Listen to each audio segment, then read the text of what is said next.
Welcome to the Imagine a World podcast from Knight-Hennessy Scholars. We are here to give you a glimpse into the Knight-Hennessy Scholar community of graduate students spanning all 7 Stanford schools, including business, education, engineering, humanities, law, medicine, and sustainability. In each episode, we talk with scholars about the world they imagine and what they are doing to bring it to life. Today, you'll be hearing from Pierce Garver and Jocelyn Ricard, 2 members of the 2023 cohort. During our conversation, you'll hear about the scholar perspective on the Knight-Hennessy Global Study trip to Turkey, and so much more.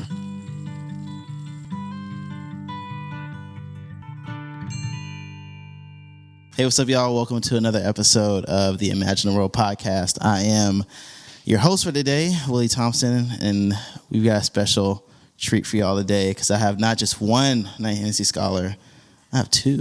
And we're continuing this series of having folks from the global study trip comment and share their experiences being in Turkey. So I've got 2 of my great trip mates here. And actually, I won't even go until me introducing y'all. I'll just have y'all introduce yourselves. So let the folks hear from you. I'll start with Pierce. My name is Pierce Garver, and I'm studying for my master's in aeronautics and astronautics. Hi, my name is Jocelyn Ricard, and I am doing a PhD in neuroscience. We've got aerospace. We've got neuroscience. So these are some very brainy people. So they're very smart. So we've been in Turkey. We just got back from Çanakkale, 4-hour bus ride. How are y'all feeling? I'm honestly really excited for our last full day in Turkey. I don't think we've gotten to see a ton of markets yet. And so that's a new aspect of Turkey that I'm really excited for, although I have loved every bit of the trip thus far. Honestly, I am feeling pretty great right now. I am happy to be off a bus. But honestly, yeah, I'm feeling really grateful to be here in Istanbul and Turkey generally. So yeah, I'm excited to be doing this podcast with you all. Awesome. I'm glad too. So before we get into some of the content here, because we've already heard from Aicha, who's our faculty lead for this portion of, or for this trip, this entire trip, I have to ask just questions on my mind right now as we talked about this bus ride. So we stopped at 2 gas stations, both going to Çanakkale and coming back to Istanbul. What were your thoughts on going to a gas station, a convenience store in Turkey? And did you have a favorite snack or something that you found? Well, both gas station stops had very different vibes for me. The way there was I was in gritty mode and I needed Red Bull. Okay. So I got some Red Bulls on the way there, but coming back, I was well rested, feeling pretty calm. So right. I opted for just a much easier latte on the way back. Oh, nice. And what's gritty mode, by the way? Gritty mode is when you're tired, but it's time to lock in. You know you got work to do. I need to be awake and alive for the battle site at Gallipoli, and those Red Bulls carry me through. Awesome. All right, Josh, what were you perusing and picking out of the convenience stores you saw? I always find myself right at the coffee. In the morning, it was hot coffee. In the afternoon, it's cold coffee. So okay. I just was deciding between the 2. But honestly, on the way back, I did end up with a peach iced tea, which has been a staple of our time in Turkey. Absolutely. My staple so far has been Şeftali suyu, which is something Aicha taught me. It's peach. It's just peach juice, peach concentrate. So I've been off that for I've been on it rather for a really long time. Any other things you feel like? So you mentioned the peach iced tea. Any other staples you feel like have become your Turkish go-tos? The meatballs have been phenomenal, especially with trying to keep up with the fitness regimen while traveling. Can be difficult. Right. And come lunchtime when they have meatballs on that plate, I'm all over it. Yeah, meatballs have been good. Yeah. Y'all are funny. Oh, what's mine? Yeah, I'm going to say, I know you mentioned coffee, but I don't know if you had anything else. Yeah, peach iced tea, but I will say food-wise, the yogurt sauce that's on almost every meal, that delicious. Oh, yeah. Outstanding. Yeah. Stunning. Yeah, I've been pleasantly surprised. Yeah, even the paprika thing, there's sometimes you have this paprika dip, or we've had eggplant stuff before. We went to a winery today on the way back and had meatballs and some really good finger food. So that was That was a good time. Well, thank you for indulging my question. I mean, so honestly, I have a couple of questions I want to talk to you all about. And we've been here for almost 10 days. And I want to get a sense of when you first got here.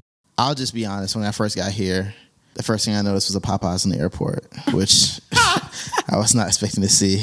And I can't wait to see if those 11 herbs and spices in Turkey are the same 11 herbs and spices in the mainland. So the second thing I noticed was my transportation, which I felt like I was in prom, but it was crazy. It was crazy transportation. But then you notice other things in the trip. But I'm wondering for our both of you, what were some of the first things you noticed when you landed in Istanbul?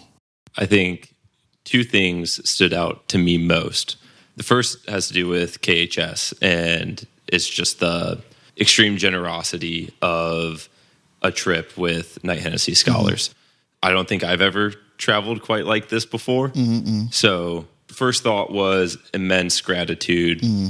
And the second was as we were driving through the city, and I knew that Istanbul is known for some of its mosques and religious sites, but the sheer density of it surprised me. And like it seemed like no matter where you look, there's these towering, beautiful minarets everywhere.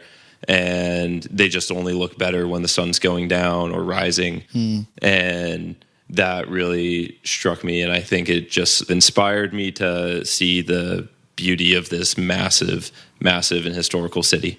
In terms of like what I first noticed when we got here, well, oftentimes I travel alone. And so just to be traveling with a large group of us, that was, coming off the plane, I think it's kind of amazing. I mean, everyone's so energized to be here.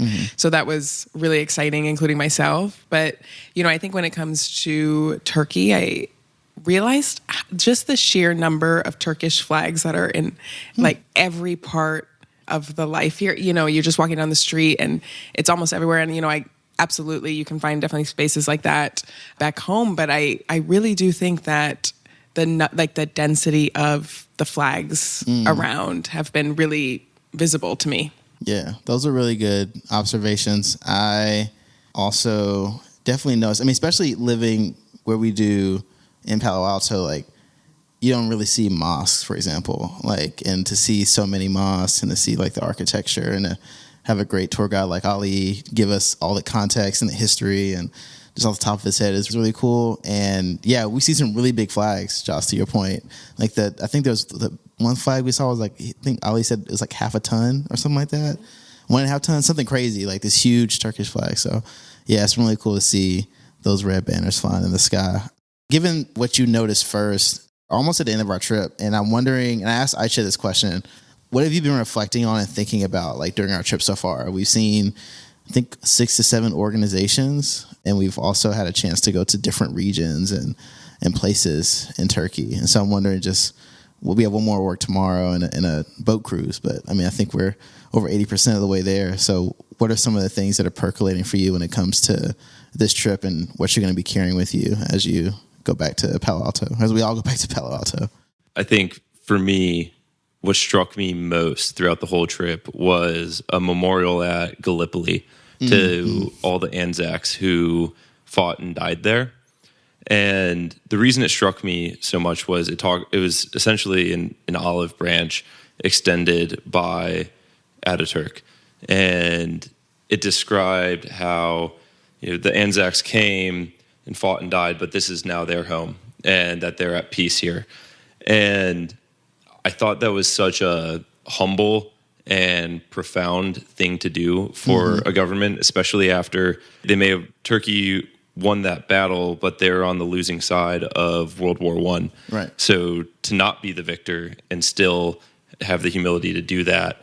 And the other thing that struck me about it was the memorial was written in English. That really proved to me that this wasn't a victory memorial, but this was truly a memorial to soldiers who had fought and died there. And I think that that's something that world leaders could potentially look to in how to move forward from conflict, especially now Turkey seems to enjoy a pretty strong relationship with the Anzacs. And I think Ali was mentioning how there's still memorials that come, and it's a show of friendship and mutual respect nowadays. I do remember that. And actually, I actually took a picture of that plaque because it was just stirring, the language they used. It says, "Those heroes that shed their blood and lost their lives, you are now lying in the soil of a friendly country. Therefore, rest in peace. There's no difference between the Johnnies and the Mehmets. To us, where they lie side by side, here in this country of ours, you, the mothers, who sent their sons from far away countries, wipe away your tears. Your sons are now lying in our bosom and are in peace. After having lost their lives on this land, they have become our sons as well." Crazy. And the fact that the Turkish translation is just a small plaque off to the side really struck me that this is truly for them rather than war memorial gloating about a victory. It's extraordinarily humble. Absolutely. And based on that experience, like, what do you think is a little different about you, like having been in that space and seeing that monument and memorial? Yeah, I think it was a good reminder for me that those who fight in an armed conflict oftentimes are potentially compelled to do so, or they're not necessarily bad people. In the philosophy of armed conflict, there's an idea that you're just as culpable as your enemy, and there ought to be a mutual respect there. I thought that was really present at that memorial. Right. I think it was an idea that was seen multiple times during World War I, but maybe an idea less so seen today because it's easy to demonize your enemies. It makes it easier to want to fight them. And that's probably not something that should be done. So I think that's something that I'm going to carry with me going on into the future. Awesome to hear that. And just for folks who are listening, Pierce is a West Point grad, so yes. So it's in the career path, right? For sure. Josh, what about you? I think since being in Turkey, I've been thinking a lot about like how we show up as a collective group. We're like a very multicultural group moving through Turkey, and also how each of us individually are showing up in being perceived in different ways, and how that also shapes the narrative in our experiences here in Istanbul and Turkey more generally. And so, I think that I've been reflecting a lot on like, how what it means to be here as a guest, and how we can both like really engage in the culture and also, respectfully show up as guests, and how that can change for different people, and what that looks like, and how people might be experiencing things here, and the parallels between here and home, I think has been really on the top of my mind, especially as we're entering the last phase of the trip, Yeah, it makes a lot of sense. And one thing that I think I've been thinking about too is like even the fact that Turkey's name is technically different now. Like for example, the UN, like, they go by Turkiye now, which we learned about sort of like the history there too as well. And we've learned a lot about the changes that have been happening here in this country. And one place we've heard a lot of that from, not just from Ali, not just from Aisha, not just from our pre-orientation trips, but we've also learned that from organizations we visited throughout this trip. So Josh, like for you, I'm wondering, what org like stands out in your mind as you think about our time? I know we have one more to visit, which is gonna be really cool tomorrow, but I'm just wondering like what org like stuck out to you or like is resonating with you a lot?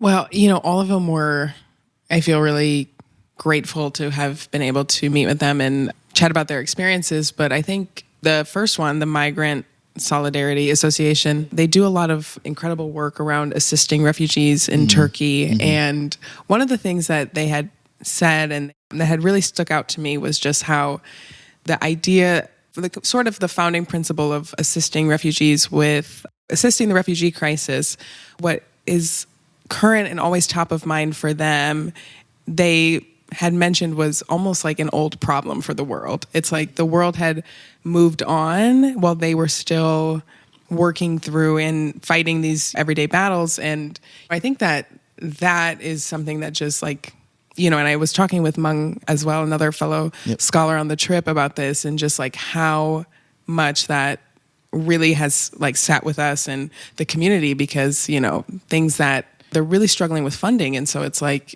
trying to get funding for what the world has considered an old problem when it very much is not an old problem. And it's very much still deeply in the fabrics of this society. So yeah, it was really impactful.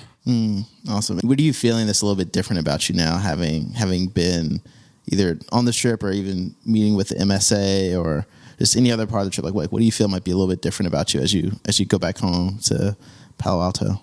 Knight-Hennessy Scholars representing KH. And, we're walking into these spaces on a fully funded trip, and just the dichotomy of speaking with organizations that are really struggling with their main struggle being that of funding. So I think that thinking about that and assessing like what that means and how we show up in a space has been something that I'm thinking about constantly, and perhaps especially so after being on this Turkey trip. Yeah, it makes a lot of sense. Pierce, anything from you on the org angle that's resonating with you? You feel is changing you in a way? I was pretty touched by the Mediascope visit. Yep. And it really opened my eyes to the work that's done in news reporting and the efforts that some organizations like Mediascope have to go through to, one, toe the line of reporting the truth, but then remaining a legal organization. Seems like there may have been some difficulties there. And the other part that really struck me was maintaining the recognition of their neutrality. They talked a lot about how they have to receive funding from sources, and then sometimes there's claims that, well, you're not truly biased. You're indebted to these funding organizations, a lot of which come from Europe. So the like France, Germany, UK area. And it seemed like an impossible battle to win. Right. I don't know how you'd make an argument that completely could convince everybody. And I think I'm going to take that back with me to the States when I consume media and think about, okay, just because someone's receiving funding from a group organization doesn't necessarily mean that they're going to skew the news in support of that organization. Because it seemed like Mediascope clearly wasn't. You just have to put bread on the table at the end of the day. Right. Yeah. And just for folks' context, Mediascope, and we also met with a Center for Spatial Justice. So we got a chance to see a lot of around how media and how understanding the role of media and like plays a role in people's like experience here. And yeah, and we visited Lambda as well, which is an LGBTQIA plus organization that's been serving, that community here in the country. And there have been so many things they've shared with us that have been just like very eye-opening. Like I remember in the Spatial Center, I think Aicha brought up this paper where they were like, they could predict I might be butchering a little bit, but they could predict like your income or something based on like how many times you saw the Bosphorus like a week or something like that. And like that was just crazy to me because like we see the Bosphorus all the time. We're on the bus going to Hagia Sophia, the Blue Mosque, like all this other stuff. And to imagine that some people don't see the Bosphorus once a week is in the city, which is kind of crazy to me. Yeah, all the roads here, or a lot of the roads here along the waterways. Yep. And there aren't many roads going from further inland to the waterways. And so it becomes incredibly difficult for folks living further inland, which typically are lower income in the city, to see the Bosphorus. And they also mentioned that there's groups and organizations which, as a philanthropic effort, pick up children and from schools and stuff and do field trips, bringing them to see the Bosphorus, which is like a huge part of where they come from. Absolutely. So yeah, the org visits have been really great and very eye-opening. I wonder, as a next question, let's talk about expectations and reality, right? Because I feel like we've all been on trips of varying degrees and types, and there's always like an expectation, right? Like when I went on my honeymoon with my wife, like there's an expectation, like, oh yeah, we're gonna have fun, and then reality was we did have fun, right? And there are other expectations with different types of trips, right? Whether that be with friends or through school, for work. And so I'm wondering, what were some of your hopes when you landed, and then how does that compare to like what you got from the experience of being here for the past like week and a half?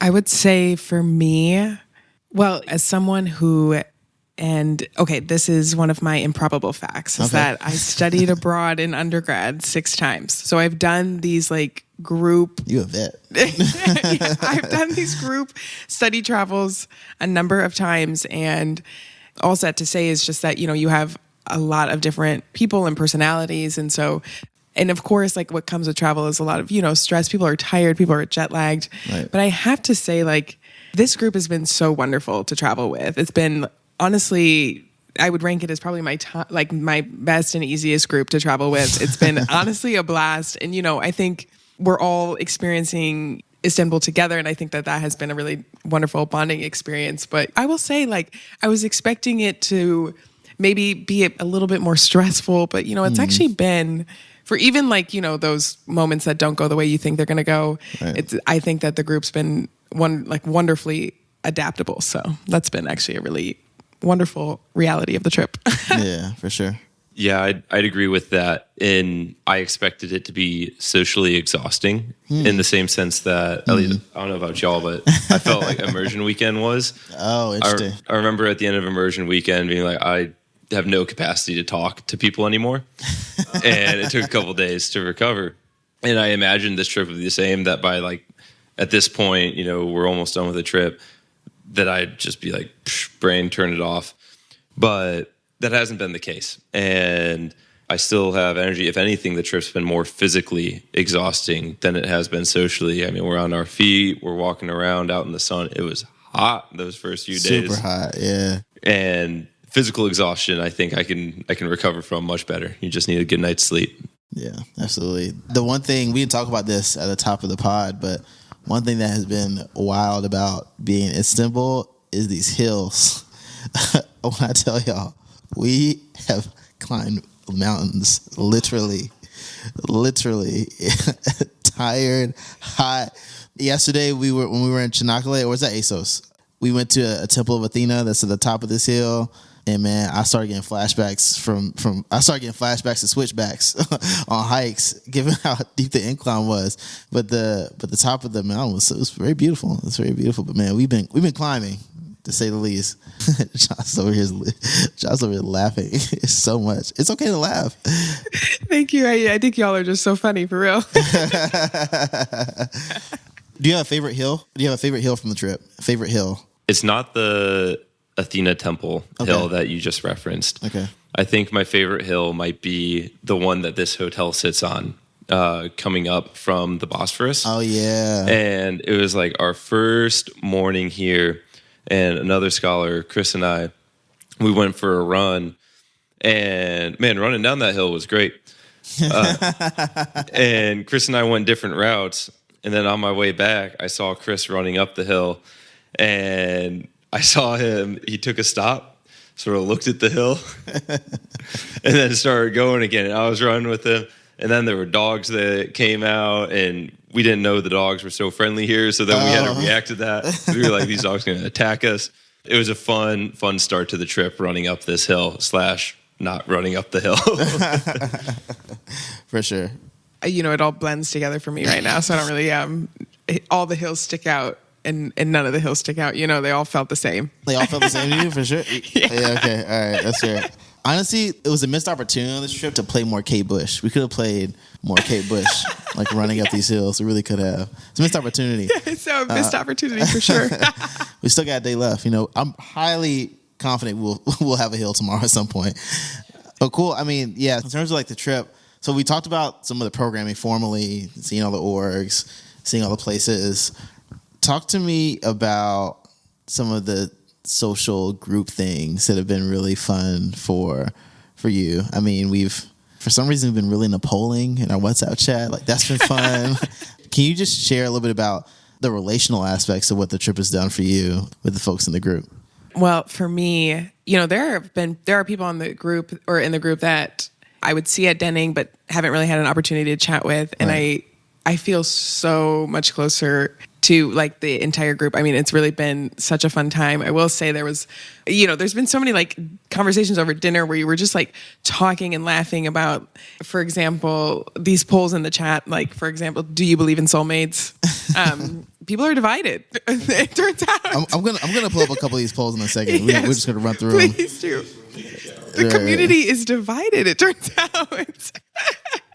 But I think another one of the really memorable experiences here was when Aicha, our faculty leader, and also a number of us went to go get piercings. And so some of us got nose piercings, some of us got belly piercings. And yeah, that was it was so spontaneous. It was so fun. And it was so nice to have Aicha, who I believe called her sister, and she was like, gave her a few places. And one just happened to be serendipitously right on the road on the way home or back to the hotel. So a few of us got pierced, and a few more are also getting more piercings. Yeah, today, I heard about that. Some folks are getting ear piercings. Yeah, from the same place? Yeah, and some are getting tattoos. Oh, wow. Wow. You're actually leaving Turkey very different. Awesome. What about you, Pierce? From the social perspective, similar to what Jocelyn mentioned at the beginning when she was talking, there were folks that I already knew pretty well on this trip. I mean, Jocelyn, Chris, yep. Doug. And y'all are in the same cohort. So we know each other well. And then there were some folks who I had met, like Shreya, I had met at the winter retreat. That was the first time I got to meet her, but hadn't had a ton of opportunities to interact since. So it was like a great sort of follow-up. And then completely new folks that I've met or didn't know much about. Maybe I saw them around, Pranav, Carson, Michelle. I've really enjoyed that experience of getting to know the community more, especially some of the older cohorts. Mm-hmm. As far as like individual standout experiences, I think one that was really fun was when we were having dinner and all the different music groups kept coming in one after one. And, they were playing, it was fun. And then they wanted the tips. So then they came around and they like be playing right next to you until you tip them, and then they'd be making people dance. I thought that was a fun experience, and everyone was dancing. They were making Aicha try and sing along in Turkish. I think I'm going to remember that moment for a little bit. That was fun. Absolutely. We might have to do something on the post today where I recorded that while they were playing it. We might have to have the episode like outro to that because it was so funny. And I thought, and just to be clear to the folks who are listening, there was one guy who came up because we were eating dinner at this place near our hotel. And there's one guy who came up with an accordion. And I'm not going to lie, I thought he worked there. He just walked up to the table with his accordion. I'm like, oh shoot, they got it's dinner with a little concert. And then he started playing, and then I saw Meredith, who's been working with our trip also from Stanford Travel. She gave him a tip. I'm like, oh, he doesn't work here. And then the guys came with the tambourine, the violin. It's almost like he probably left and said, hey man, like they tipping over here. Like I need y'all, like if you really want to tip, come over here. And so that was really funny. Yeah, that was definitely a memorable moment. All right, well, look, I mean, we're coming up towards the end of the time here. These are some shorter episodes because, as we've said, this has been a very busy trip. My last question, and this is a little bit, actually, before I get to my last question, let's go through some of these polls real quick because this is interesting from a memory perspective. So the first poll was posted by Taekwondo, and it was about a cake that Jocelyn and Taekwondo looked at. So, Jocelyn, do you want to give context as to this poll where we were being asked to grade a cake on the scale of minimalist, maximalist, simple maximalist, and moderate minimalist, whatever that means? Yes, I'm so glad you brought that up.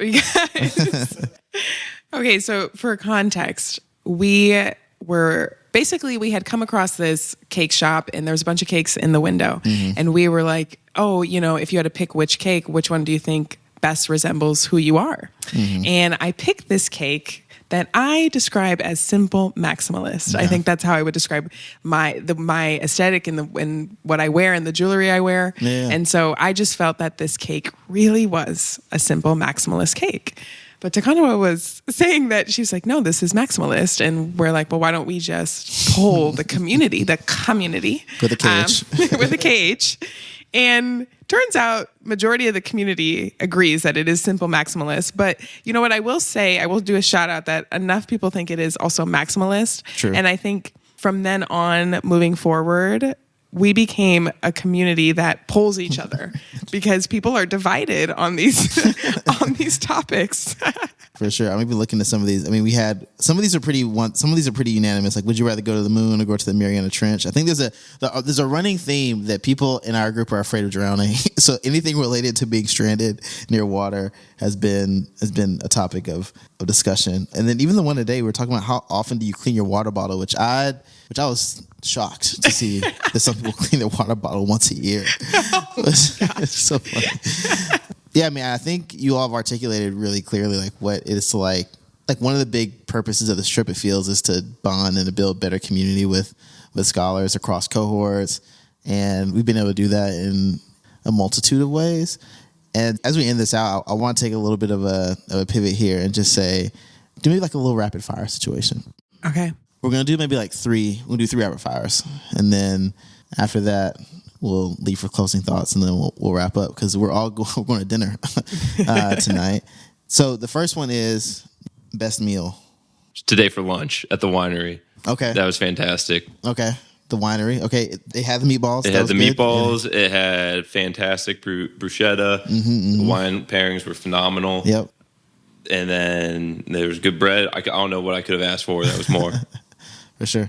I would definitely second the winery, or also our first meal in the hotel. It was like 9 courses. Oh, man. The lemon sorbet was unmatched. Everything that came out, unmatched. And it was funny because, these are multiple course meals, and a lot of us like the entire first course or the first plate. So, by the time course 9 came, we're all just stuffed. And, it was that was incredible. That was an incredible introduction. That was an incredible introduction. And just for context for folks, because this was actually funny. It's probably one of the first like moments we had like a lot of like group laughter, was because we ate the food. We're like, oh, that's cool. That's good. And then I forgot what we had after that. It was the second plate. And we ate that. And then they brought out like a sorbet. And so we're all like, oh, like, that's it. Okay, cool. And then we're done. And then they brought out steak or no, lamb. They brought out lamb. And then they brought out something. The burger. So it was a vegetarian burger. So initially, I'm not going to lie, I was like, like some hors d'oeuvres, as Gloria would say. And then like a little bit of a dish and a sorbet. I guess I will be going to McDonald's tonight. I was like already planning like, okay, how am I going to get food? And then they brought burgers. I'm like, oh man, they got burgers. Oh man, that's great. And then Pranav was sitting next to me, and he's been eating vegetarian on the trip. And then I looked at it, I was like, is that a vegetarian burger? And he was like, yeah. And I was like, oh Lord. And then we ended up getting steak. We ended up getting the lamb, and then we had something else. I think we had a salad somewhere in there, and then we had that baklava. The baklava to end all baklavas. I haven't had a baklava that good since, and I might need to ask the hotel for a box of it before I leave. But you just like unlocked a whole other memory for me. Anyway, this isn't being rapid fire. All right, we'll go back to rapid fire. I'm going on tangents. It was crazy though. I totally forgot about that meal. I'm glad you remembered it. All right, next one, Pierce. Biggest laugh of the trip for you. Pierce immediately gave the microphone to Jocelyn. Or funniest moment. It could be moment that you laughed the most, or funniest moment. There've been a lot, so I can understand why it's hard to pick one. No, and I totally. Okay, hold on. Let me just assess. Do you have any at top of mind that you could maybe? Oh, me top of mind. Like funniest moments. Honestly, there's. I mean, I think every day is hilarious. Like this group is funny. You can't see funny moments in photos. It's crazy. I'm also struggling to think of something else. Maybe it's because we're always laughing that it's really hard to pinpoint an exact moment, is because I think I can't stop laughing. Honestly, yeah. I'm having an incredible time. That's true. We are laughing a lot. Some might say too much sometimes when we're trying. I feel like we're at least trying to get the group to like focus on something. We're all like laughing. Oh, okay. Actually, one funny moment is when. Okay, go for it. When you and Kelsey were singing at Athena's temple. That's what I was literally about to say. I was literally about to say that was probably one of the funny moments of the trip. So you want to tell the context? You can give it. No, you're the guest. I want to see if what I experienced was what you experienced too. What was the song that y'all were singing? Because Go the Distance. Go the Distance. And it was, I mean, a stunning, it was really a show. And after y'all were done, everyone started clapping, including people that weren't in our group. It was like he had given a show for that entire space. So that was just so funny. That was a really funny moment. That was a good time. Pierce got one. Okay. All right, Pierce got one. I don't know if this is like the funniest moment for me, but it's a good funny. So if you're going to one of the mosques and aren't dressed appropriately, I know where this is. They give you some clothing to cover up with, and it's just like this is the blue mosque. This is the blue mosque. It's a skirt, and even for men are supposed to wear full length pants, right? And so I went and I was wearing shorts, and they gave me this skirt, and I put it on. And at first, I was thinking it didn't look that great. And then Chris and Doug were, razzing me a little bit. But then someone came up and was like, "Actually, you might be able to rock this." And I looked in the mirror. And I was like, man, I got to go to Scotland. I think I could rock a kilt now after visiting the mosque. Oh, for sure. It was quite fashionable. Like, I'm not going to lie. At a certain point, and by the way, Pierce is very fit. I mean, he's one of the 2 people who got a gym membership just for this week to keep the iron pumping. But only thing I've been lifting is peach juice. But yeah, I thought you could have done a catwalk. You know what I'm saying? It would have worked. It totally would have worked. You would have the aviators on and everything. Okay. Okay, last one before you head out. Most beautiful thing you've seen on this trip? For me, it was on one of my runs coming back in the morning, and the sun was coming up, and from where I was, I could see the bridges crossing the Bosphorus. I could see the mosques. I could see the telecommunications tower, which is, I think, kind of a cool looking tower. Really cool, yeah. And the sky here was on fire from the way the light was bouncing off the clouds. And that was one of the moments where the minarets all really struck me. Right. And I just stopped the run for a little bit. I was tired, maybe not that tired, but I just took it all in. And it was an awesome experience. Yes, I guess similar to me, there was a moment when we were at the Biz Istanbul, and it's like outside. So you sit between inside and outside, and just you're on the top of the building, and the view of the city is unbelievable.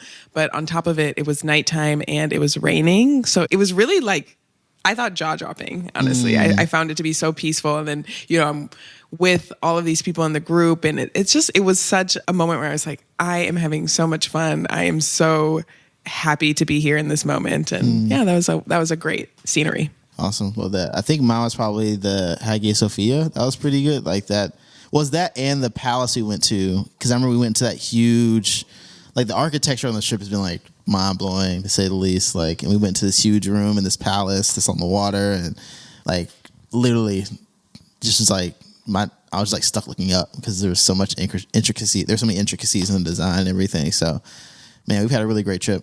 Incredible. Look, Jocelyn, Pierce, thanks so much for joining me on this special edition of the Imagine World podcast in Turkey. I'm so glad I got a chance to hear your reflections and your stories, and I really appreciated being able to travel with you both. I definitely feel this is probably the last ever trip I'm going to do in this way for a while, considering my life right now. So I'm glad to have spent it with y'all in the rest of our group. So I appreciate it. I couldn't have said that better myself. Thank you for having us. This has been a blast. I feel so much closer to the entire group. So thank you. Absolutely. And I've heard a lot about being on the podcast, and now I'm glad I finally made it to the big leagues. So thank you. Thank you for having us. Of course. We'll have to get both of you on your own episodes at some point. So, I've already warmed you both up to it. Well, cool. All right, that's it. Thanks, y'all, for listening to the Imagine World podcast. I'm actually going to end this with the music we heard in the restaurant. So the next sound you hear after my voice is the sound of that. But until then, take care, y'all.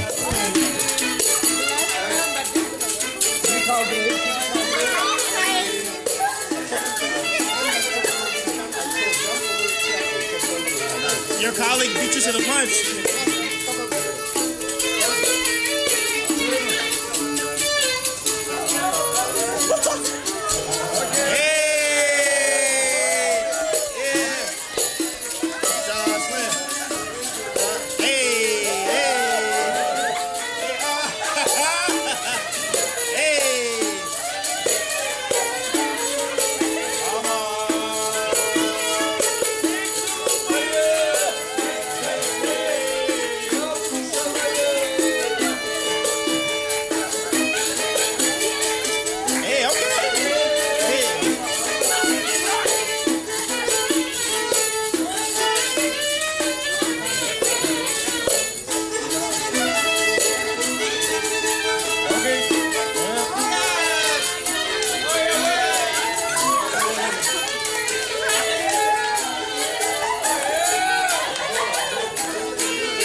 Somebody else come in.